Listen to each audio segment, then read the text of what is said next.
Patay ang 18 anyos na lalaki matapos mahulog sa pick-up at mabagok ang ulo sa Bangaldan, Pangasinan. Yan at iba pang balita sa pagtutok ni Jasmine Gabriel Galban.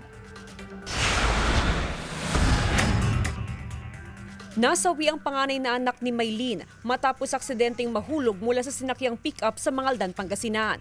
Matapos makisaya sa pista ng bayan, pauwi na raw sana ng 18 anyos na si Joshua na mangyaring insidente. Umupo raw ang biktima sa pinagpatong-patong na monoblock na nilagay sa likod ng pick-up. Ayon sa ina ni Joshua, posibleng nakaidlip ang anak habang pauwi, kaya't nahulog siya sa sasakyan. Parang hindi pa katanggap-tanggap. Walang magkakagusto na gano'n naman yung mangyayari.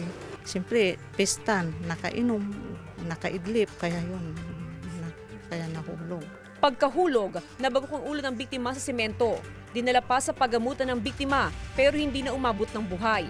Nagkaroon na ng pag-uusap sa pagitan ng pamilya ng biktima at ang driver ng pick-up. Yung nga, sabi ko, sana, alam niyo mo nakainom yung bata, yung tao, sana po hindi po sana pinaupo sa likod, gano'n. Patay ang isang driver at kanyang pahinante matapos maaksidente ang sinasakyan nilang truck na may kargang baka sa Baguio City. Sa investigasyon ng pulisya, pababa na sa matarik na bahagi ng kalsada sa Suelio Village ang truck nang mawala ng kontrol ang driver ng sasakyan. Nabangga nito ang isang multipurpose vehicle. Sumalpok sa railings at bumaliktad sa gilid ng kalsada.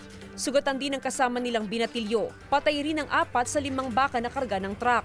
Patuloy ang investigasyon ng mga otoridad. Jasmine Gabriel Galban, One North Central Luzon.